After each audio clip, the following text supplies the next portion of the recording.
यह आपके लिए उन लोगों द्वारा लाया गया है जो बाइबल को परमेश्वर का वचन मानते हैं और इसकी शक्ति और अधिकार की सराहना करते हैं। बाइबल के पन्नों में ही इसके अध्ययन के लिए परमेश्वर द्वारा एक रूपरेखा दी गई है। सत्य के वचन को सही ढंग से विभाजित करना बाइबल को समझने की कुंजी है। हमें खुशी है कि आप आज परमेश्वर की अचूक पुस्तक पर एक दिलचस्प नजर डालने के लिए हमारे साथ शामिल हुए हैं। जैसा कि grace school of the Bible के अध्यक्ष रिचर्ड जॉर्डन ने आपको समझने में मदद करने के लिए तैयार किए गए संदेशों की श्रृंखला में एक और संदेश प्रस्तुत किया है, और बाइबल का आनंद लीजिए। चलो अब हम भी उसके साथ जुड़े। हम निश्चित रूप से प्रसन्न हैं कि आप आज हमारे साथ शामिल हुए हैं, और हमें विश्वास है कि परमेश्वर के वचन में हमारे साथ बिताया गया समय आपके लिए एक समृद्ध आशीर्वाद और सहायता होगा, क्योंकि हम पवित्र शास्त्र के पृष्ठों पर पुनः नजर डालेंगे ताकि परमेश्वर की आत्मा हमें उसके वचन के माध्यम से शिक्षा दे सके। आज हम इस विषय पर विचार करना जारी रखेंगे कि धर्मशास्त्रों की रणनीतिक समझ कैसे प्राप्त की जाए, और हम यह काम एक श्रृंखला के रूप में कर रहे हैं जिसे हमने 7 घंटों में बाइबल से पूरा करने का प्रयास किया है, और हम छठे घंटे से शुरू करने के लिए तैयार हैं। हम यहाँ अंतिम चरण में आ गए हैं। अगले 2 कार्यक्रमों में हम जानकारी के छठे घंटे को कवर करेंगे, और हम प्रेरित पौलुस के पत्रों पर विचार करेंगे तथा पौलुस के पत्रों को रणनीतिक रूप से समझने के तरीके पर भी विचार करेंगे। जब आप पौलुस के पत्रों के पास आते हैं तो आप वैध रूप से यह कह सकते हैं कि हम आपके लिए सभी शास्त्रों को भेजते हैं। संपूर्ण पवित्र शास्त्र परमेश्वर की प्रेरणा से रचा गया है और उपदेश के लिए लाभदायक है। सभी धर्म ग्रंथ आपके लिए हैं, परंतु यह सब आपके बारे में नहीं है, और परिणामस्वरूप यह सब आपके लिए इस अर्थ में नहीं लिखा गया है कि यह एक पत्र है जो आपके घर आया है या मेरे घर से आपको संबोधित किया गया है। हाल ही में हमें एक मेल प्राप्त हुआ जिसमें एक टेलीफोन बिल था, और जब बिल आया तो मैंने ध्यान नहीं दिया कि यह मेरे नाम पर नहीं बल्कि मेरे बेटे के नाम पर बनाया गया था, जो मेरे बेटों में से एक है, और यह मेरे बेटे डेविड के नाम पर बनाया गया था। और मुझे बिल मिला और मैंने उसे बिलों के पैकेज में डाल दिया, और वास्तव में मैंने बिल का भुगतान कर दिया। और जब मैंने इसे देखा तो मैंने सोचा, आप जानते हैं, मैंने इस बिल का भुगतान कुछ सप्ताह पहले ही किया है। मुझे आश्चर्य है कि मैं इसे इतनी जल्दी क्यों ले रहा हूँ, और मैं कीमत देख रहा हूँ, राशि, और मैंने सोचा आखिर मुझ पर इतनी बड़ी रकम बकाया कैसे है। यह आश्चर्यजनक है। लेकिन खैर, मैं अन्य चीजों के साथ आगे बढ़ गया और मैंने इसका भुगतान कर दिया, और लगभग 2 सप्ताह बाद मुझे एक और मिल गया। मैं इसे देख रहा हूँ। मैंने कहा, ठीक है रिचर्ड जॉर्डन, बिल। मैंने कहा, आखिर क्या हुआ? मैंने इसका भुगतान 2 सप्ताह पहले ही किया है। मैंने अपना चेक रजिस्टर देखा। निश्चित रूप से फोन कंपनी की जांच की जानी थी, डेविड जॉर्डन ने कहा। इसलिए मैं गया और बिल निकाला और देखा कि वह बिल मैंने ही चुकाया था, यह कहा रिचर्ड जॉर्डन ने। अब वे दोनों एक ही फोन कंपनी के थे, एक ही पते पर आए थे, लेकिन उन पर अलग अलग नाम थे। एक मेरा था, दूसरा मेरे बेटे का था, और मैं उसके फोन बिल का भुगतान करने में फंस गई क्योंकि मैंने लिफाफे पर लिखे पते पर ध्यान नहीं दिया था। पर्याप्त नजदीक। अब वह इसकी सराहना करता है, और इस कार्यक्रम की रिकॉर्डिंग की तारीख तक उन्होंने मुझे अभी तक पैसे नहीं लौटाए थे। मेरी गलती। लेकिन आप समझते हैं, मेल आपके मेलबॉक्स में आ सकता है, लेकिन बिल का भुगतान करने से पहले या चेक को भुनाने से पहले इसे आपके नाम पर भेजा जाना चाहिए। सभी धर्म ग्रंथ तुम्हारे लिए हैं, लेकिन यह सब आपके बारे में नहीं है। जब आप पौलुस के पत्रों के पास आते हैं तो आप ऐसे पवित्र शास्त्र के पास आते हैं जो न केवल आपके लिए हैं, बल्कि वह आपके बारे में भी है, सीधे आप तक।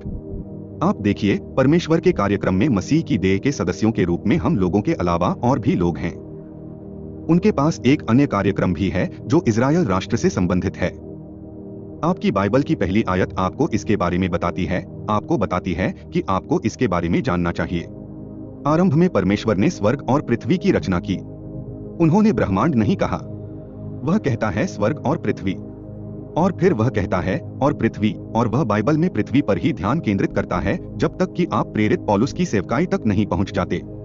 और फिर यह आपसे उन लोगों के बारे में बात करना शुरू करता है जो स्वर्गीय स्थानों में सभी आध्यात्मिक आशीषों से धन्य हैं, वे लोग जो स्वर्गीय स्थानों में एक साथ बैठे हैं। और यह आपसे एक स्वर्गीय एजेंसी के बारे में बात करना शुरू कर देता है। जब आप पौलुस के पत्रों पर आते हैं तो आप मानो हमारे पुरुष पत्रों पर आते हैं, और इसका एक कारण जो अत्यंत महत्वपूर्ण है वह यह है कि आप चाहते हैं कि परमेश्वर का वचन आप में प्रभावशाली ढंग से कार्य करे। आप विश्वास करें कि आप चाहते हैं कि परमेश्वर का वचन आपके जीवन में कार्य करे और वह ऊर्जावान, शक्तिशाली रूपांतरणकारी गतिशील शक्ति बने जिसके लिए इसे बनाया गया है। आप ईश्वर से ऐसा कुछ नहीं करवा सकते जो वह स्वयं नहीं कर रहा है। आपको यह याद रखना होगा कि बहुत से लोग पवित्र शास्त्र की उन आयतों को उद्धृत करते हैं जिनका परमेश्वर के आज के कार्यों से कोई संबंध नहीं है, और वे परमेश्वर से वही करवाने का प्रयास कर रहे हैं जो उसने उस आयत में कहा है।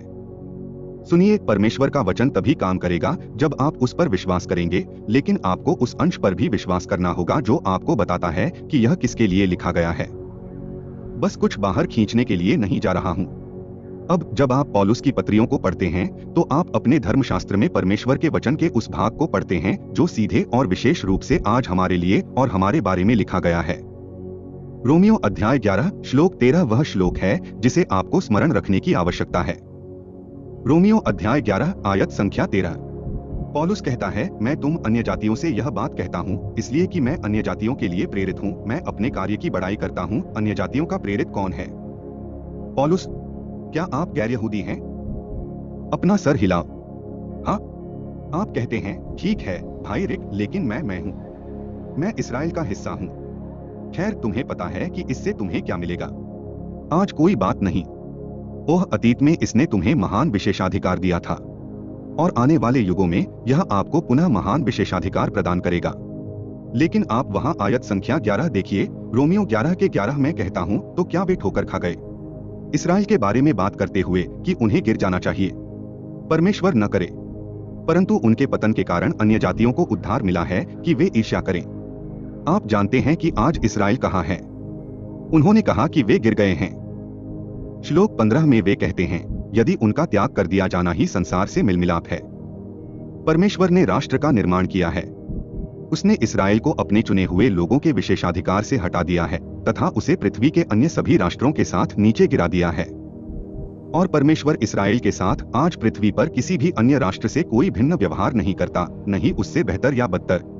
पौल यही कहता है, मैं तुम अन्य जातियों से बात कर रहा हूं। आप देखिए, पौलुस स्वयं एक यहूदी था, लेकिन वह समझता है कि परमेश्वर ने पृथ्वी पर समस्त इस्राएल को अन्य जातियों के समान स्थिति में रखा है। इसलिए पौलुस ने कहा, मैं हर एक से बात करता हूं। मैं राष्ट्रों का प्रेरित हूं, हर देश जिसमें इजराइल भी शामिल है। और यदि आप आज परमेश्वर के पास आना चाहते हैं तो आपको उस सेवकाई के माध्यम से उसके पास आना होगा जो उसने आपको प्रेरित पौलुस के माध्यम से दी है। 1 कुरिन्थियों अध्याय 11 आयत 1।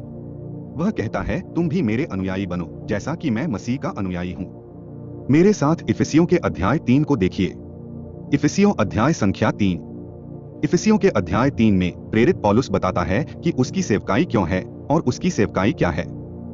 इस कारण मैं पौलुस, जो तुम अन्य जातियों के लिए मसीह यीशु का बंदी हूँ, यदि तुमने परमेश्वर के उस अनुग्रह का समाचार सुना हो जो मुझे दिया गया कि उसने मुझ पर प्रकाशन के द्वारा रहस्य बताया, जैसा मैंने संक्षेप में लिखा है, जिसको पढ़कर तुम समझ सको कि मैं मसीह के उस रहस्य के विषय में क्या जानता हूँ जो और समयों में मनुष्यों की संतानों को नहीं बताया गया था। देखो, यही तो रहस्य है। यह ऐसी बात थी जिसे पहले गुप्त रखा गया था, लेकिन अब उजागर कर दिया गया है।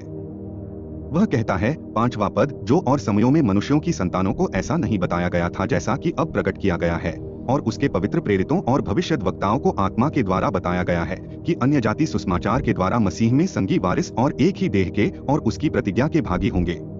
आप देखिए, प्रेरित पौलुस को प्रभु यीशु मसीह से प्रत्यक्ष रूप से प्रकाशन द्वारा कुछ सौंपा गया था, जिसके बारे में वह कहता है कि इसका प्रचार पहले कभी नहीं किया गया था, जब तक कि मसीह ने उसे और उसके माध्यम से आप और मुझे इसे प्रकट नहीं किया। इसीलिए वह पद संख्या 9 में कहता है कि उसका उद्देश्य सभी लोगों को यह दिखाना है कि रहस्य की संगति क्या है। अब इस बात पर ध्यान दो जो जगत के आरंभ से परमेश्वर में गुप्त थी, जिसने सब वस्तुएं यीशु मसीह के द्वारा सृजी। यह एक गुप्त कार्यक्रम है जो परमेश्वर में तब तक छिपा हुआ था जब तक कि इसे मसीह ने प्रेरित पौलुस को और पौलुस के माध्यम से हम तक प्रकट नहीं किया। उसने ऐसा क्यों किया? ताकि अब कलीसिया के द्वारा उन प्रधानों और अधिकारियों पर जो स्वर्गीय स्थानों में हैं प्रकट किया जाए, अर्थात परमेश्वर का नाना प्रकार का ज्ञान उस सनातन मनसा के अनुसार जो उसने हमारे प्रभु मसीह यीशु में ठहराई थी। दूसरे शब्दों में, कुछ ऐसी बुद्धि है जिसके बारे में परमेश्वर चाहता है कि आप जानें, और वह बुद्धि उस योजना और उद्देश्य के अनुसार है जो उसके पास सनातन काल में थी। क्या आपने कभी इस तथ्य के बारे में सोचा है कि आज परमेश्वर और शैतान के बीच असली मुकाबला शक्ति के बारे में नहीं है हमारा? यदि आप बिना कुछ सोचे समझे कदम उठा सकते हैं और अपने शब्द मित्र से एक ब्रह्मांड को अस्तित्व में ला सकते हैं तो आप बड़े लड़के हैं, ब्लॉक के बड़े आदमी हैं। इसमें कोई सवाल नहीं है कि सबसे शक्तिशाली कौन है। सृष्टिकर्ता सबसे शक्तिशाली है। लेकिन आप यह भी जानते हैं कि आप इस क्षेत्र में बड़े आदमी हो सकते हैं और पूरी तरह से बदमाश हो सकते हैं। ठग बनो। कोई व्यक्ति जो आपकी शक्ति का अनुचित तरीके से उपयोग करता है। ताकत से काम नहीं चलता। यदि किसी व्यक्ति में शक्ति का उपयोग बुद्धिमानी, परोपकार और लाभकारी तरीके से करने की बुद्धि नहीं है तो वह ठग है। वह एक सस्ता अवसरवादी है। अतः परमेश्वर और शैतान के बीच वास्तविक प्रतिस्पर्धा यह नहीं है कि कौन सबसे अधिक शक्तिशाली है, बल्कि यह है कि कौन सबसे अधिक बुद्धिमान है, किसके पास बुद्धि का प्रयोग करने और उसे प्रयोग में लाने की क्षमता है ताकि शक्ति को अच्छे और लाभ के लिए निर्देशित किया जा सके। मेरे साथ प्रथम कुरिन्थियों अध्याय 2 पर आइए। जब आप यह समझ जाते हैं तो आपको यह भी समझ में आने लगता है कि वहाँ रहस्य क्यों था। परमेश्वर ने शुरू में कोई रहस्य क्यों रखा? मेरा मतलब है, ऐसा क्यों है कि संसार की नींव रखने से पहले जब परमेश्वर ने सब कुछ बनाया और उसने लोगों को बताना शुरू किया कि वह क्या कर रहा है, तो उसने अपने सभी पत्ते मेज पर क्यों नहीं खोल दिए? इस रहस्य का उद्देश्य क्या है? 1 कुरिन्थियों अध्याय 2 पद संख्या 7। पौलुस कहता है, हम परमेश्वर का ज्ञान रहस्यपूर्ण रीति से बोलते हैं। अब उस गुप्त ज्ञान पर भी ध्यान दो जिसे परमेश्वर ने संसार और हमारी महिमा से पहले ठहराया था। देखिए वह रहस्य को किस प्रकार परिभाषित करता है। यह कोई ऐसी बात नहीं है, तुम्हें पता है, हास्यास्पद या डरावना। यह धार्मिक अंधविश्वासी पूर्वाग्रह नहीं है। आप जानते हैं, विश्वास का रहस्य जहां आप किसी चीज को देखते हैं और उसका रासायनिक विश्लेषण करते हैं, और यह एक तरीका है, लेकिन आपका अंधविश्वास क्योंकि कोई कहता है कि कुछ और है। हम अंधविश्वास की बात नहीं कर रहे हैं। रहस्य क्या है? यह तो बस एक ऐसी चीज है जो छिपाई गई थी। कम से कम बाइबल में तो ऐसा ही लिखा है। परंतु हम परमेश्वर का वह गुप्त ज्ञान भेद की रीति पर बताते हैं जिसे परमेश्वर ने सनातन से हमारी महिमा के लिए ठहराया। अब देखो, जिसे इस संसार के हाकिमों में से किसी ने नहीं जाना, क्योंकि यदि वे जानते तो महिमा के प्रभु को क्रूस पर न चढ़ाते।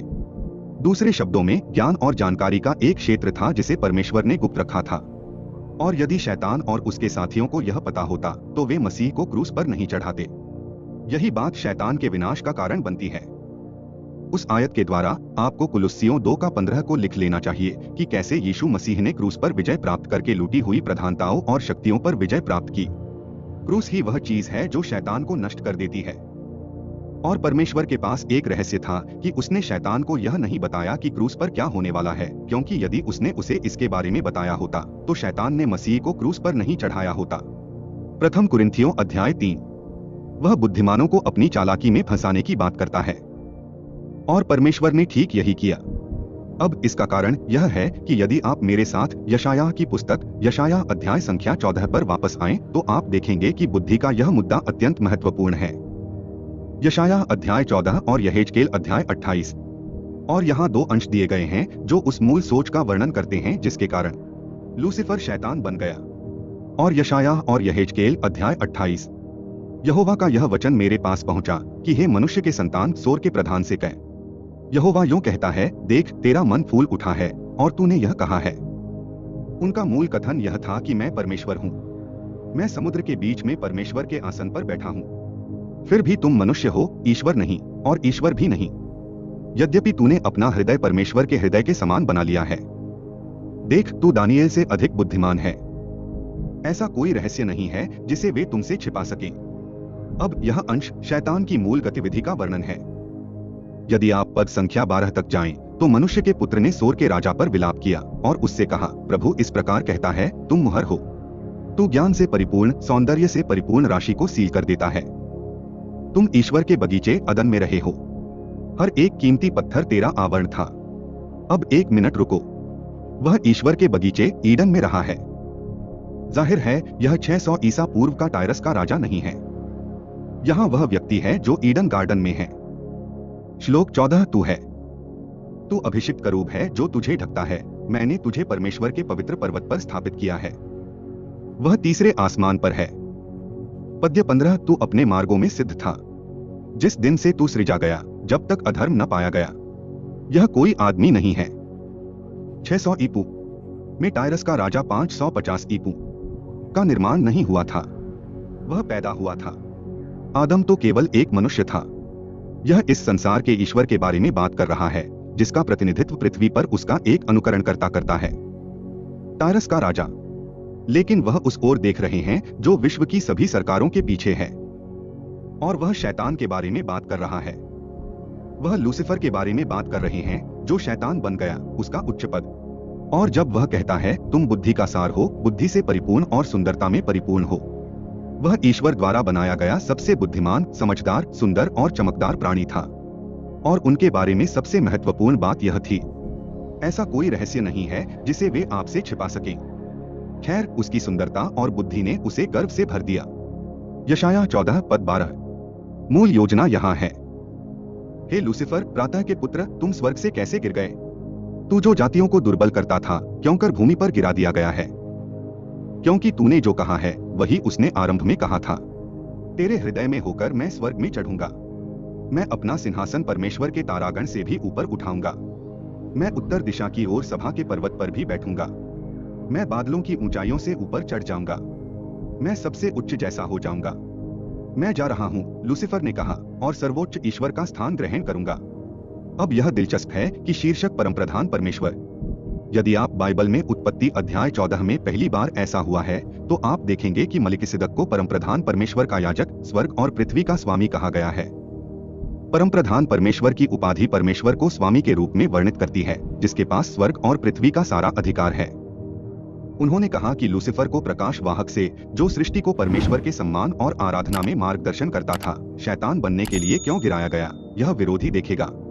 मैं स्वर्ग और पृथ्वी की सभी चीजों का मुखिया बनना चाहता हूँ। अब परमेश्वर ने वह स्थान यीशु मसीह के लिए सुरक्षित रखा था। कुलुस्सियों अध्याय 1 आयत 16। इसमें कहा गया है कि यीशु मसीह के द्वारा स्वर्ग और पृथ्वी में निर्मित सभी चीजें, दृश्य और अदृश्य, चाहे वह सिंहासन या प्रभुत्व या प्रधानताएं हों, स्वर्ग में सभी सरकारें और पृथ्वी, वे सभी उसके द्वारा और उसके लिए बनाई गई थीं। और पिता को यह प्रसन्नता थी कि वह उन सभी चीजों में अग्रणी होगा। लेकिन लूसीफर ने कहा, आप जानते हैं, हे दोस्तों, मैं वास्तव में वह हूँ जिसके पास ऐसा करने की बुद्धि है, वह नहीं। देखो मैं कितनी सुंदर हूँ, देखो मैं कितना होशियार हूँ। और उसने सृष्टि में स्वयं परमेश्वर के विरुद्ध विद्रोह का नेतृत्व किया। उस सृजन को रोकने के लिए यीशु ने कहा, शापित हो तू मेरे पास से दूर हो जा, हे शापित, उस अनंत आग में जा जो शैतान और उसके दूतों के लिए तैयार की गई है।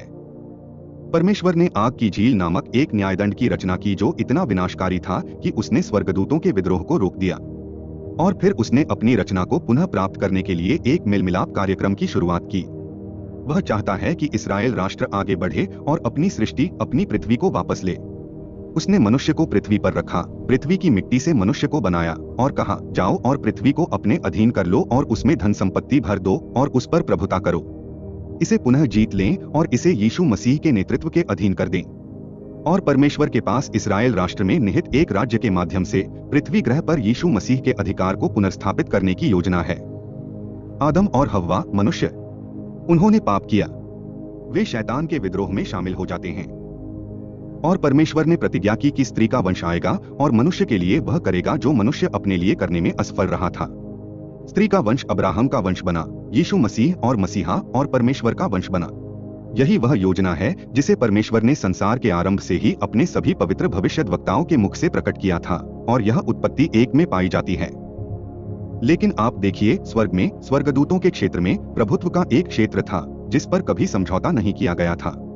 वास्तव में उसने भजन 115 में मनुष्य से कहा, तुम स्वर्ग नहीं पा सकते, तुम्हारे पास पृथ्वी ही है। और जब तक आप बाइबल में प्रेरित पौलुस की सेवकाई तक नहीं पहुंचते, तब तक आप यह नहीं जानते कि परमेश्वर के पास न केवल पृथ्वी बल्कि स्वर्ग को भी मिलाने की योजना है। कुलुस्सियों के पहले अध्याय की आयत संख्या 20 आपको मेलमिलाप कार्यक्रम के बारे में कुछ बहुत ही महत्वपूर्ण बातें बताती है।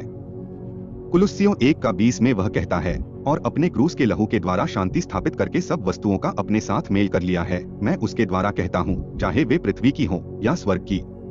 आप देखिए, परमेश्वर पृथ्वी को पुनः यीशु मसीह के अधिकार के अधीन करने जा रहा है, और वह स्वर्गीय सरकार को पुनः मसीह के अधिकार के अधीन करने जा रहा है, जो कलवरी पर बहाए गए लहू पर आधारित है। परमेश्वर ने भविष्यवाणी की, कलवरी के विषय में पवित्र शास्त्र में इसका वर्णन किया। कलवरी भविष्यवाणी का विषय है, घटनाएं। लेकिन इन घटनाओं का एक अर्थ यह था कि परमेश्वर स्वयं ही हमारे पापों का प्रायश्चित करने वाला था।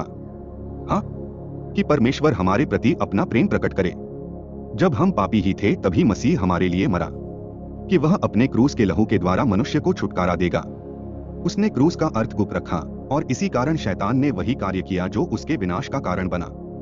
और जब आप पौलुस के पत्रों को पढ़ते हैं तो आप परमेश्वर की बुद्धि को देखते हैं जो इस रहस्य में व्यक्त की गई है।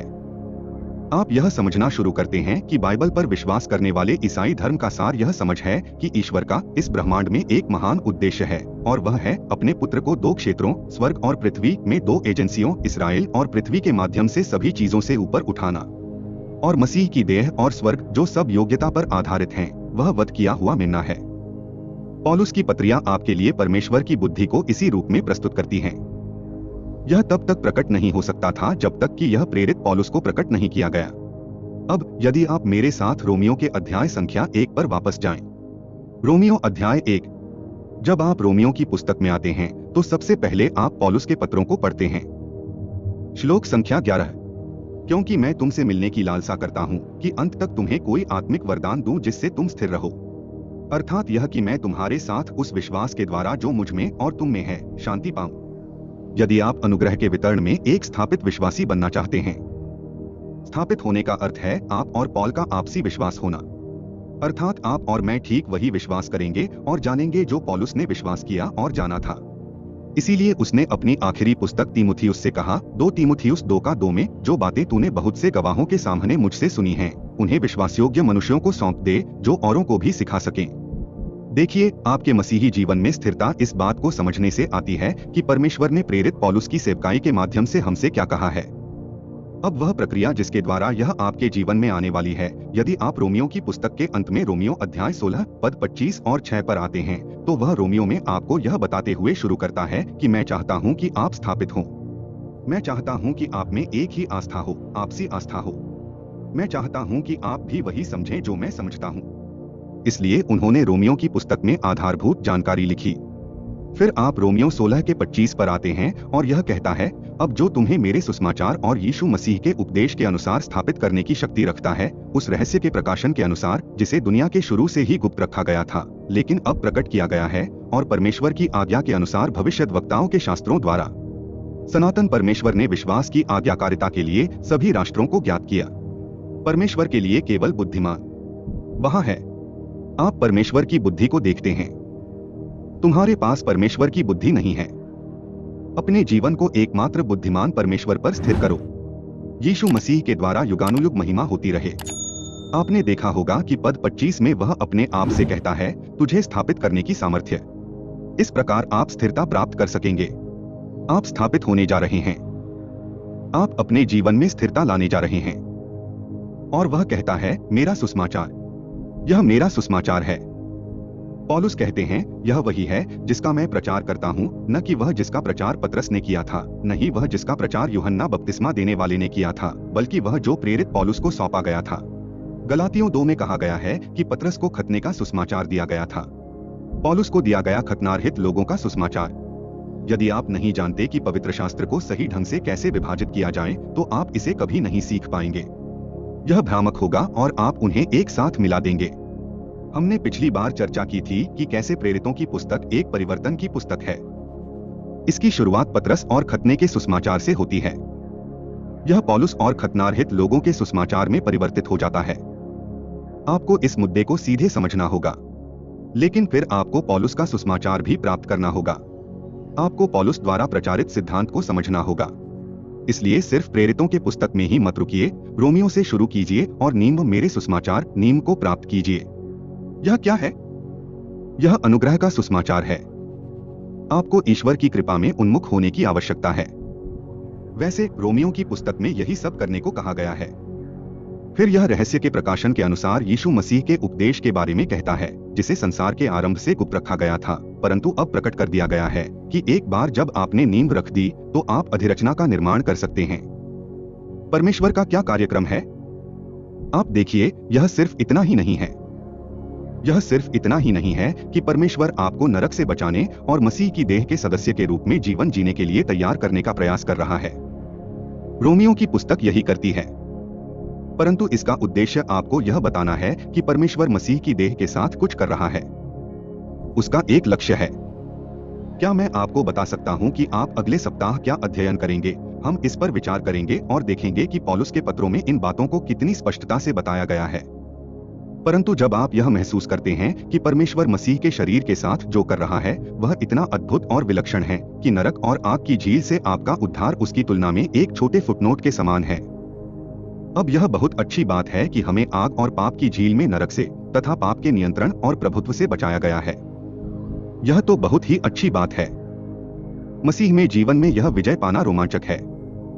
लेकिन जब आप यह समझते हैं कि यह तो ईश्वर द्वारा किए जा रहे बड़े काम की तुलना में एक छोटी सी बात है, तो आप कहते हैं, वाह, आप प्रेरणा की बात कर रहे हैं।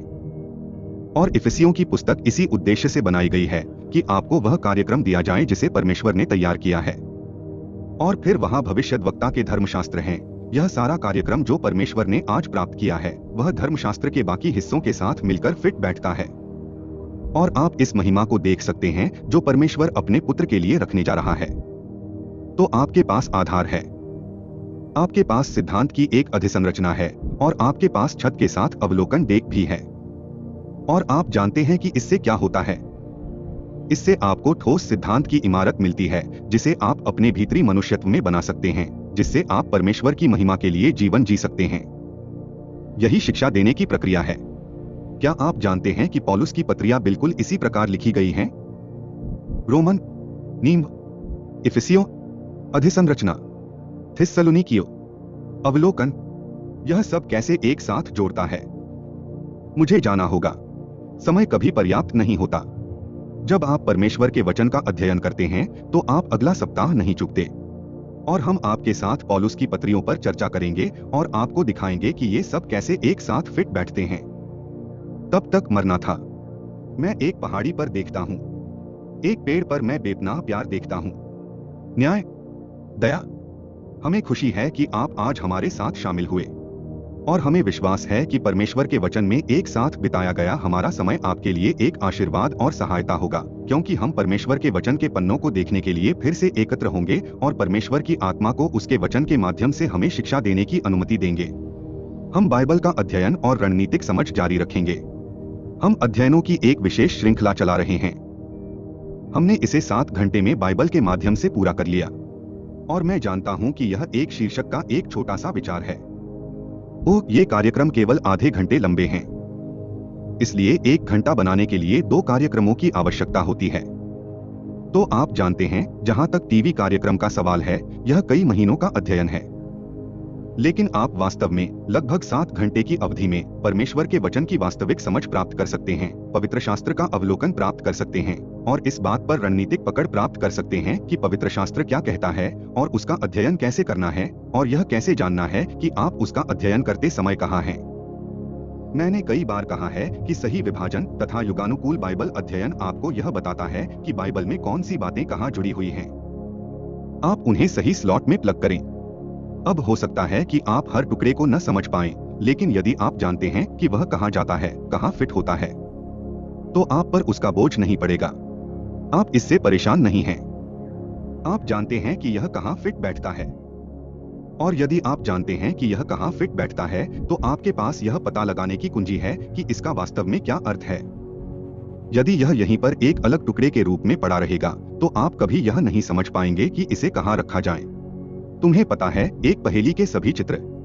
आप 1000 टुकड़ों वाली पहेली लेते हैं, उसे खोलते हैं, फिर आपको ये सभी टुकड़े मिल जाते हैं।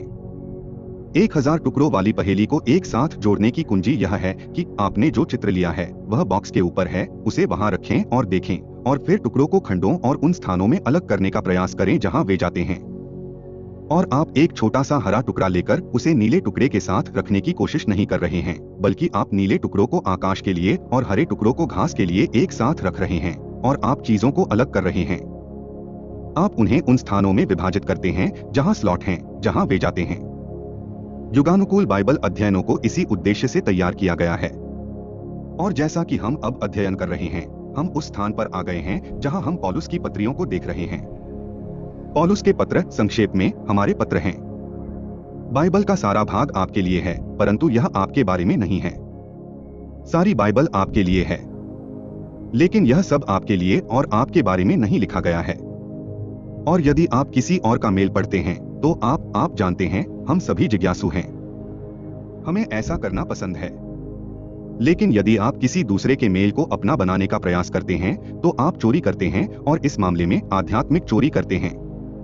आप जानते हैं, परमेश्वर के कार्यक्रम में हम अकेले लोग नहीं हैं। परमेश्वर ने ब्रह्मांड के लिए अपनी योजनाओं और कार्यक्रमों में मसीह के शरीर के अलावा और भी लोगों को शामिल किया है। वे अन्य लोग भी बाइबल के एक भाग के हकदार हैं, ठीक वैसे ही जैसे हमें भी बाइबल के एक भाग की आवश्यकता है। यह हमारे लिए उचित एवं पर्याप्त है। और इसलिए जब आप पौलुस के पत्रों को पढ़ते हैं तो आप वास्तव में उसमें शामिल होते हैं जो आज हमारे लिए और हमारे बारे में परमेश्वर का वचन है और पौलुस के पत्रों में सन्निहित है। अब पिछले सप्ताह हमने इसके बारे में बात की थी और इस बारे में कि वे कितने महत्वपूर्ण हैं और प्रेरित पौलुस को जो संदेश सौंपा गया था उसे गुप्त क्यों रखा गया था। यह रहस्य क्यों था? वह रहस्य क्या है? और बाइबल आधारित ईसाई धर्म का सार है बाइबल पर विश्वास करने के सार को समझना। इफिसियों 1 अध्याय 9 और 10 के आधार पर ईसाई धर्म का उद्देश्य यह पहचानना है कि परमेश्वर का इस ब्रह्मांड में एक महान उद्देश्य है और वह है अपने पुत्र प्रभु यीशु मसीह को सभी चीजों के मुखिया के रूप में महिमा देना। वह मिल गया है। वह उद्देश्य दो क्षेत्रों स्वर्ग और पृथ्वी में पूरा किया जाएगा। वह अपने पुत्र प्रभु यीशु मसीह के पास जा रहा है। उसका उद्देश्य इस्राएल राष्ट्र में निहित राज्य के माध्यम से पृथ्वी पर उसे ऊंचा उठाना है। इसी के बारे में वह बात करते रहे हैं, संसार के आरंभ से ही सभी पवित्र पैगंबरों के मुख से बोलते रहे हैं। परंतु उसका एक और उद्देश्य भी है जिसे उसने संसार के आरंभ से गुप्त रखा था, परंतु प्रेरित पौलुस के द्वारा प्रकट किया कि उसका उद्देश्य यह है कि उसके पास एक योजना और उद्देश्य भी है कि वह एक अन्य एजेंसी मसीह की देह का निर्माण करे, स्वर्गीय स्थानों की सरकार में यीशु मसीह के मुखियापन को महिमान्वित करना। आठ बाइबल पर विश्वास करने वाले वास्तविक ईसाई धर्म का सार यह समझना है कि कैसे यीशु मसीह को स्वर्ग और पृथ्वी की सभी चीजों का मुखिया बनाया जाएगा। यह समझना कि आज हम मसीह की देह के सदस्य के रूप में कौन हैं। हम इस्राएल नहीं हैं, हम मसीह की देह हैं। और फिर यह समझना कि पवित्र शास्त्र में हमारे लिए क्या कार्यक्रम है। और रोमियो से लेकर फिलेमोन तक की पुस्तकें इसी विषय पर हैं। और यह प्रेरित पौलुस के पत्रों में निहित है, आज के विश्वासियों के उत्थान और स्थापना के लिए एक डिजाइन जो प्रेरित पौलुस की पुस्तकों में निहित है, जो आपकी बाइबल में पाई जाती है। हमने इस विषय पर पिछले सप्ताह बात करना शुरू किया था जब हमने रोमियो के अध्याय 1 को देखा था। जब आप रोमियो की पुस्तक से आरंभ करते हैं तो पौलुस आपको सबसे पहले जो बात बताता है वह यह है कि रोमियो की पुस्तक अध्याय 1 पद 11 को लिखने का उद्देश्य यह है कि मैं तुमसे मिलने की लालसा करता हूँ कि अंत तक तुम्हें कोई आत्मिक वरदान दूं जिससे तुम स्थिर रहो। यानी स्थापित होने का क्या मतलब है? अर्थात इसका कारण यह है कि मैं और तुम दोनों के आपसी विश्वास से शांति पा सकें। रोमियो का पत्र स्थापना सत्य है और स्थापना सत्य वह है जो हमें पौलुस के साथ पारस्परिक विश्वास रखने, पौलुस जो विश्वास करता है उस पर विश्वास करने, पौलुस जो विश्वास करता है उसे समझने, पौलुस जो जानता है उसे जानने की अनुमति देता है। अंतिम बात जो उसने तीमुथियुस के दूसरे अध्याय में लिखी वह यह थी कि जो बातें तूने बहुत से गवाहों के सामने मुझसे सुनी हैं, तुम ऐसे विश्वास योग्य पुरुषों को सौंप दो जो दूसरों को भी शिक्षा दे सकें। यह स्थापना है। जब वह तीमुथियुस के प्रथम अध्याय में तीमुथियुस से बात करता है तो वह कहता है कि जब वह बात करे तो रोमियो को पकड़ो, और वह तीमुथियुस से कहता है कि इसी कारण मैंने तुझे छोड़ दिया। इफिसुस में जब मैं मकिदुनिया को गया तो कुछ लोगों को आज्ञा देने के लिए गया कि वे और कोई शिक्षा न दें और न कहानियों और अंतहीन वंशावलियों पर ध्यान दें जो प्रश्न उत्पन्न करती हैं, वरन विश्वास से उत्पन्न होने वाली परमेश्वर की उन्नति पर ध्यान न दें। मंत्रालय के कार्य का उद्देश्य, एक उपदेशक और एक शिक्षक का उद्देश्य, इस तरह के कार्यक्रम में किसी का उद्देश्य आपका मनोरंजन करना नहीं है। यदि आप रविवार को मनोरंजन के लिए चर्च जाते हैं तो आप गलत कारण से जाते हैं। यदि आप रविवार को चर्च में ईश्वर को खोजने तथा ईश्वर के साथ कुछ संवाद करने के लिए जाते हैं जो आप अपने जीवन में किसी अन्य समय नहीं कर सकते, तो आप गलत कारण से जाते हैं। तथाकथित संस्कारों का प्रशासन करना तथा संतों का मनोरंजन करना वह कार्य नहीं है जिसके लिए सेवकाई के कार्य में एक प्रचारक का कार्य होता है। और यदि आपके चर्च का उद्देश्य यही है तो आप ऐसे चर्च में जा रहे हैं जिसका परमेश्वर के अपने चर्च में किए जा रहे कार्यों से कोई संबंध नहीं है। स्थानीय सभा का उद्देश्य ईश्वरीय उन्नति उत्पन्न करना है, अर्थात आपके भीतर के मनुष्य का उत्थान करना तथा आज परमेश्वर जो कार्यक्रम चला रहा है उसके आधार पर मसीह को आपके भीतर गढ़ना है। न आपका चर्च, न आपका संप्रदाय, न मैं, न मेरे जैसा कोई उपदेशक। लेकिन परमेश्वर क्या कर रहा है? आज परमेश्वर द्वारा प्रभावी की गई व्यवस्था के अनुसार उन्नति करना ईश्वरीय उन्नति है और यही मंत्रालय के कार्य का उद्देश्य है। अब आप ऐसा कैसे करेंगे? ठीक है, आप इसे उन्नति प्रक्रिया के द्वारा करते हैं, जैसा कि पौलुस के पत्रों में है। यदि आप रोमियो के अध्याय 16 को देखें तो हम शुरू करते हैं। पिछली बार हमने इसी के साथ समापन किया था। विश्वासियों के उत्थान के लिए पौलुस की पत्रियों में एक बहुत ही स्पष्ट योजना रखी गई है। रोमियो 16 का 25 में वह कहता है, अब जो तुम्हें स्थापित करने की शक्ति रखता है।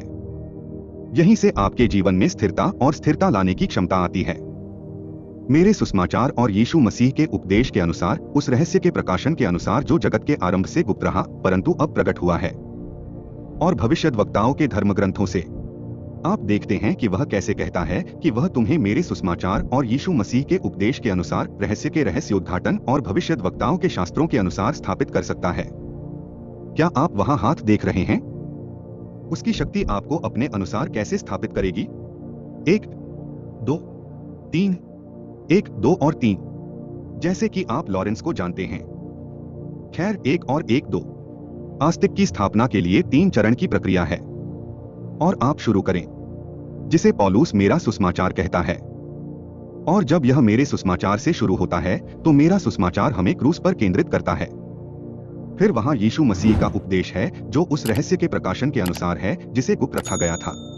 रहस्य यह है कि वह कैसे विश्वासियों को लेता है और सुसमाचार के द्वारा उन्हें कलीसिया अर्थात मसीह की देह का हिस्सा बनाता है। और फिर यह कहता है, भविष्यद्वक्ताओं के धर्मग्रंथों के अनुसार परमेश्वर के वचन का बाकी हिस्सा उस आने वाली महिमा से संबंधित है जो परमेश्वर हमारे लिए देने जा रहा है। अब मैं इसे वहां लिख रहा हूं ताकि मैं यह कर सकूं।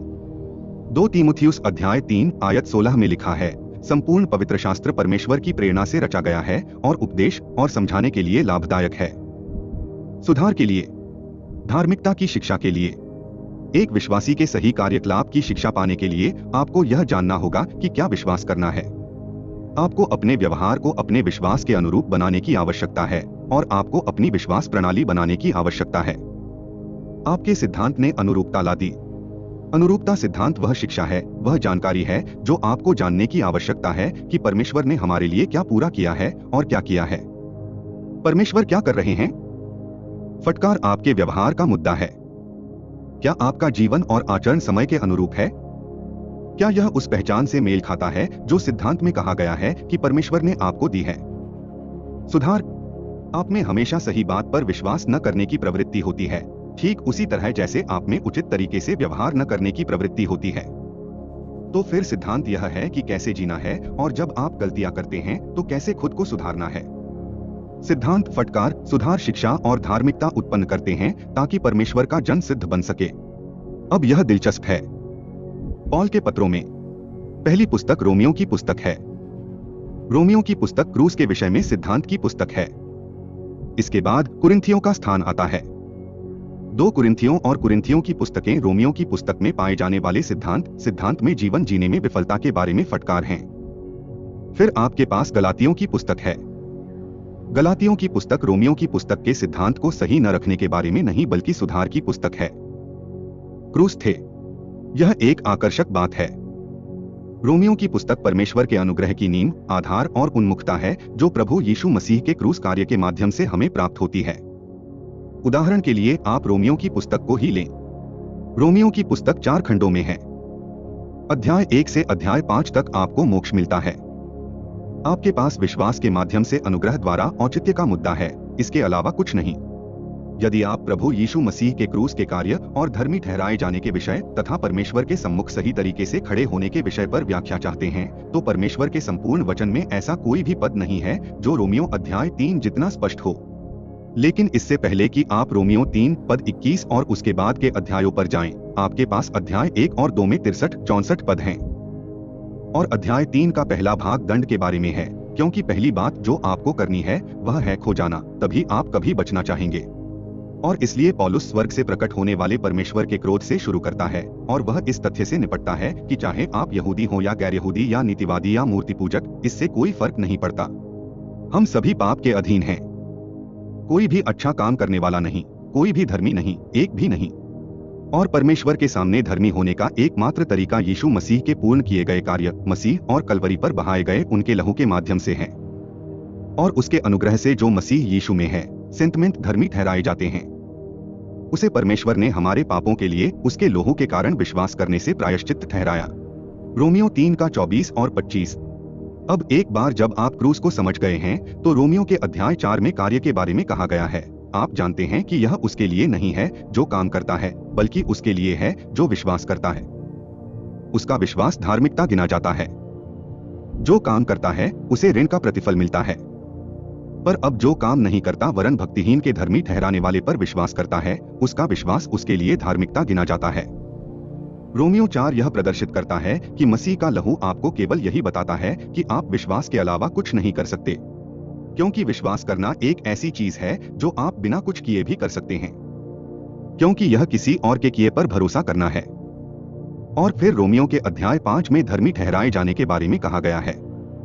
सो जब हम विश्वास से धर्मी ठहरे तो और रोमियो का अध्याय 5 अनंत सुरक्षा के बारे में बाइबल में सबसे महान अंश है। यहाँ वे सभी चीजें हैं जो आपके पास मसीह में हैं, क्योंकि परमेश्वर ने आपको अपने पुत्र में रखा है और आपको सभी आत्मिक आशीषों से आशीषित किया है और आपको उसमें पूर्ण बनाया है। इसलिए यदि आपके मन में अपने पापों के विषय में और उस अपराध बोध के विषय में कोई प्रश्न है जो आपके पाप के कारण परमेश्वर के सामने आप पर आएगा, शर्म और अलगाव और निंदा और पाप के कारण होने वाले अलगाव के विषय में, रोमियो 1 से 5 में इसका वर्णन है। सबसे पहले यह आपको बताता है कि आप पापी हैं। तुम्हें पता है कि तुम दोषी क्यों हो? आप हैं क्योंकि आप हैं। दूसरा, परमेश्वर हमारे प्रति अपने प्रेम की प्रशंसा करता है। और जब हम पापी ही थे तभी मसीह हमारे लिए मरा। उसने हमारे लिए क्या गलत किया है? फिर वह इसे एक मुफ्त उपहार के रूप में प्रदान करता है जिसे आप विश्वास के द्वारा प्राप्त करते हैं। और जब आप ऐसा करते हैं तब वह आपको अपने पुत्र में पूर्ण बनाता है और आपको उसमें स्थान देता है और विश्वास के द्वारा अनुग्रह में उस स्थान तक आपकी पहुंच प्रदान करता है। बहुत से ईसाई लोग मसीह में संपूर्ण स्वीकृति और क्षमा में उद्धार के मुद्दे को कभी भी नहीं समझ पाते हैं। आप में से बहुत से लोग परमेश्वर से क्षमा पाने के लिए अपने पापों को स्वीकार करने का प्रयास कर रहे हैं, लेकिन आप जानते हैं कि आपको क्या करने की आवश्यकता है।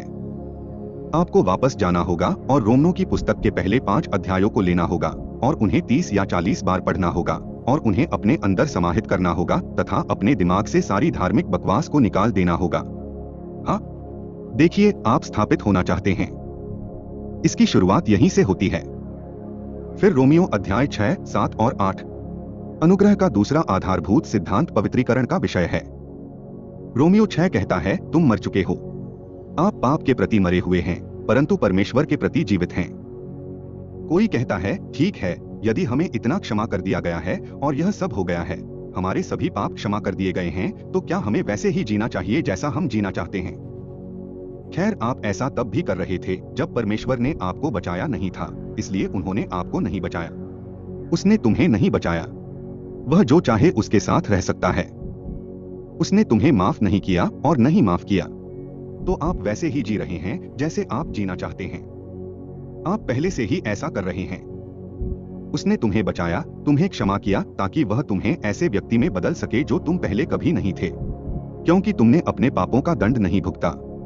वह आए और आपको मौलिक रूप से बदल दिया, क्योंकि जब यीशु मसीह मरा तो वह सिर्फ आपके लिए नहीं मरा, वह तुम्हारी तरह ही मर गया। उसकी मृत्यु हो गई, तुम उसके साथ मर गए, तुम्हें उसके साथ दफनाया गया और फिर आप उसके साथ एक नई पहचान में पले थे।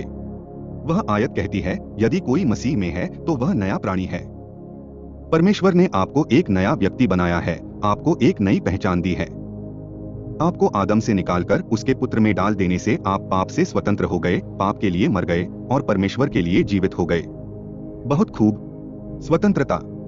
उन्होंने यह भी कहा, मैं आपको किसी प्रदर्शन प्रणाली के तहत नहीं रखूंगा जहां आपको मेरा आशीर्वाद पाने के लिए प्रदर्शन करना पड़े, इधर उधर जाओ और पाओ। बहुत से लोग सोचते हैं कि ईसाई धर्म में बस कुछ नियम, बाइबल के नियम ले लिए जाते हैं और उन्हें पालन करने का कठोर प्रयास किया जाता है और हो सकता है कि ईश्वर आपको स्वीकार कर ले। उन्होंने कहा, नहीं नहीं, मैंने तुम्हें अपने बेटे के रूप में स्वीकार किया है और मैंने तुम्हें प्रदर्शन प्रणाली पर नहीं रखा है। आप प्रदर्शन आधारित स्वीकृति कार्यक्रम के प्रति उदासीन हैं। विधिवाद, कानून। रोमियो 7 और फिर रोमियो 8 में उसने कहा, तुम परमेश्वर की आत्मा की सामर्थ्य के द्वारा जीवित हो जो तुम में कार्य करती है, उस पहचान के द्वारा जो मैंने तुम्हें अपने पुत्र में दी है। और मैं आपके साथ एक वयस्क की तरह व्यवहार करूंगा और आप देखना चाहेंगे कि आप पृथ्वी ग्रह पर किस प्रकार कार्य करने के लिए बनाए गए हैं। पवित्रीकरण का अर्थ है उस उद्देश्य के लिए अलग रखा जाना जिसके लिए आपको बनाया गया है। रोमियो 6, 7 और 8। आप जानते हैं, यदि आप अपने मसीही जीवन के साथ संघर्ष करना चाहते हैं तो आप कर सकते हैं, लेकिन यदि आप मसीही जीवन को वैसा बनाना चाहते हैं जैसा वह नहीं है तो आपको संघर्ष करना होगा, लेकिन मसीह आप में निवास करेगा। रोमियो 6, रोमियो 7, रोमियो 8 इसकी कुंजी हैं। तुम मर रहे हैं। आप व्यवस्था के प्रति बेखबर हैं। आप पाप के लिए मर चुके हैं। आप परमेश्वर के प्रति जीवित हैं। आप उस बंधन के प्रति मृत हैं जिसमें पाप आपको डालता है, और आप उस स्वतंत्रता और स्वाधीनता के प्रति जीवित हैं जो मसीह में है। परमेश्वर ने पाप के सिद्धांत से निपटा है। उसने आपके कार्य करने के लिए किए जाने वाले संघर्ष को निपटाया है और आपको मसीह यीशु में आपकी स्थिति के आधार पर एक मार्ग दिया है। आप जानते हैं यह क्या है? यह मसीह में पूर्णतः संपूर्ण विजय कार्यक्रम है। फिर अध्याय 9 से 11 तक परमेश्वर की संप्रभुता के बारे में है। परमेश्वर ने इस्राएल को इसी प्रकार स्थापित किया है। परमेश्वर का एक उद्देश्य है। उनके पास इस्राएल के लिए एक योजना है और उसने यह डाल दिया। उसने इसमें बाधा डाली है और उसके पास मसीह की देह के लिए एक योजना है और वह आज डाल दिया गया है और यह परमेश्वर का व्यवसाय है। यदि वह तुम्हें मसीह की देह का सदस्य बनाना चाहता है। आज बहुत से लोग इज़राइल बनना चाहते हैं। परमेश्वर ने कहा, यह वह नहीं है जिसे उसने तुम्हें बनाया है। वह संप्रभु है। यह न तो उसकी इच्छा है न ही उसकी जो दौड़ता है। यह परमेश्वर का है। और जब परमेश्वर आपको बचाता है, आपको मसीह की देह में रखता है, तो उसने आपको इस्राएल नहीं बनाया। उसने तुम्हें विश्वासियों की एक इकाई में रखा है जहां कोई यहूदी या गैर यहूदी का दर्जा नहीं है। हाँ, आपको व्यवस्थागत मुद्दों को समझने की जरूरत है। और फिर वहां अध्याय है 12-16 के माध्यम से जहां आपकी सेवा है। यह दिलचस्प है। आपको सेवा नहीं मिलती। आप जानते हैं, उपदेशक कहते हैं, उन्हें जीतो, उन्हें गीला करो, उन पर काम करो, उन्हें कोड़े मारो। लेकिन आपको रोमियो की पुस्तक में यह नहीं मिलता। रोमियो 12 कहता है, इसलिए हे भाइयों, मैं तुमसे परमेश्वर की दया स्मरण दिलाकर विनती करता हूँ कि उससे पहले कि वह तुमसे परमेश्वर की सेवा करने को कहे, तुम अपने शरीर प्रस्तुत कर दो। वे कहते हैं, आपको रोमियो के प्रथम 11 अध्यायों को अपनी समझ में बिठाने की आवश्यकता है, क्योंकि इससे आपको यहाँ आकर उस पहचान में जीवन जीने की प्रेरणा मिलेगी जो परमेश्वर ने आपको दी है। रोमियो 12 में परमेश्वर के साथ, संसार के साथ, स्वयं के साथ, विश्वासियों के साथ और अविश्वासियों के साथ आपके जीवन के 5 सबसे बुनियादी रिश्तों के बारे में बताया गया है और आपको बताया गया है कि उन रिश्तों में कैसे जीना है और उनमें परमेश्वर की महिमा के लिए उसकी सेवा कैसे करनी है। और वह आपको व्यावहारिक उदाहरण देता है कि यह कैसे होगा। अब यह सब आपको सुसज्जित करता है, आपको परमेश्वर के अनुग्रह की ओर उन्मुख करता है और आपको मसीह की देह के एक सदस्य के रूप में पृथ्वी ग्रह पर रहने के लिए सुसज्जित करता है। परमेश्वर के परिवार का एक सदस्य और उस उत्साहपूर्ण ईसाई जीवन का आनंद लें और उसे जिएं जिसके बारे में आपका हृदय आपसे कहता था कि वह हमेशा से ही था। वह धर्म आपसे छिपाने की कोशिश करता है। कुरिन्थियों को इससे कुछ समस्याएं थीं। इसलिए वह अंदर गया और उसने कहा, मैं तुम्हारे बीच में मसीह और क्रूस पर चढ़ाए गए मसीह के अलावा और कुछ नहीं जानता था। मैं आगे नहीं जा रहा हूँ और कुछ भी नहीं। आप इस उन्नत सामग्री को यहाँ नहीं ले जा सकते हैं जिसका प्रतिनिधित्व इफिसियों की पुस्तक द्वारा किया गया है। आप इसे नहीं ले सकते। फिर भी कुछ लोग यहीं रहेंगे और आप लोगों को भी इसी तरह जीना शुरू करना होगा। रोमियो में जो बातें हैं वे सत्य हैं। गलातियों में वह कहता है, क्या तुम इतने मूर्ख हो? आत्मा से आरंभ करके अब शरीर के द्वारा सिद्ध बना दिया गया। सुधार आंदोलन की 2 महान पुस्तकें रोमियो और गलातियों हैं। रोमियो में आप विश्वास के द्वारा अनुग्रह से बचाए जाते हैं और कुछ नहीं। गलातियों में आपको विश्वास के द्वारा अनुग्रह के द्वारा सुरक्षित रखा गया है और कुछ नहीं। गलातियों में व्यवस्था और अनुग्रह को मिलाने का प्रयास किया जा रहा है। कुरिन्थियों, वे मनुष्य केंद्रित हैं। वे हर समय शरीर के बारे में बात करते रहते हैं। गलातियों का ध्यान मूसा पर केंद्रित है। वे वापस जाने की बात कर रहे हैं और हर समय इज़राइल बनने की कोशिश कर रहे हैं। ये रोमियो की पुस्तक पर लिखी गई अब तक की सबसे महान टिप्पणियां हैं। गलातियों की पुस्तक के प्रत्येक अध्याय में क्रूस का उल्लेख किया गया है। यह कुरिन्थियों है। इसमें क्रूस के उपदेश की बात की गई है। यह कुरिन्थियों ही है जहां आपको सुसमाचार का कथन मिलता है कि मसीह हमारे पापों के लिए मरा, दफनाया गया और हमारे औचित्य के लिए फिर से जी उठा। कुरिन्थियों में लिखा है, जो पाप से अज्ञात था उसी को परमेश्वर ने हमारे लिए पाप ठहराया कि हम उसमें होकर परमेश्वर की धार्मिकता बन जाएं। ये पुस्तकें ही हैं जो मसीह में आपकी पहचान के व्यावहारिक सत्य को लेती हैं और आपको दिखाती हैं कि वे आपके जीवन में कैसे रहते हैं, और वे धार्मिक भ्रम को ठीक करती हैं। फिर आप इफिसियों की पुस्तक पर आते हैं, और जब आप इफिसियों की ओर बढ़ते हैं तो आप आगे बढ़ते हैं। रोमियो में आपने जो आखिरी बात पढ़ी है वह इसी रहस्य के बारे में है।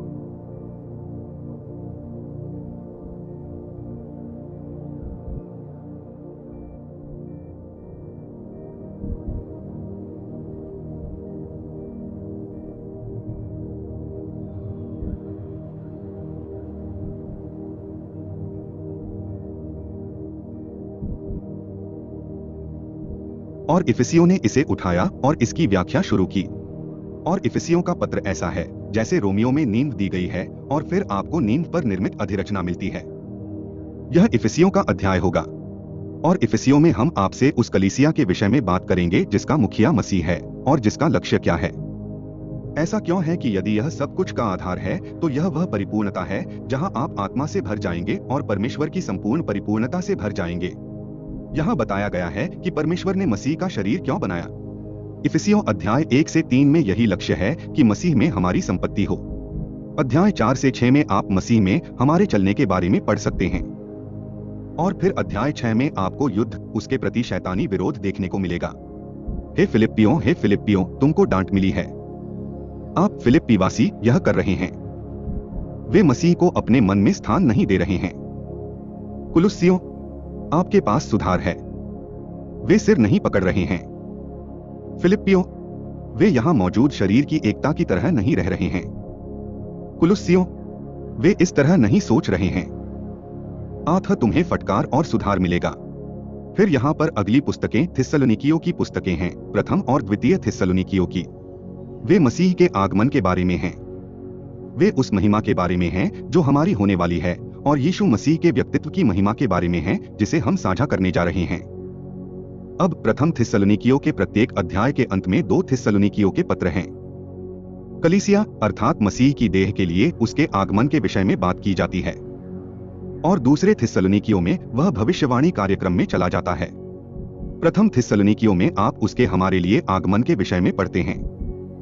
दूसरे थिस्सलुनीकियों में आप उसके आगमन के बारे में सीखते हैं, क्योंकि इस्राएल के कार्यक्रम में उसके आने के बाद कोई और फटकार और सुधार नहीं है, क्योंकि मेघारोहण के बाद, पुनरुत्थान के बाद किसी और की आवश्यकता नहीं है।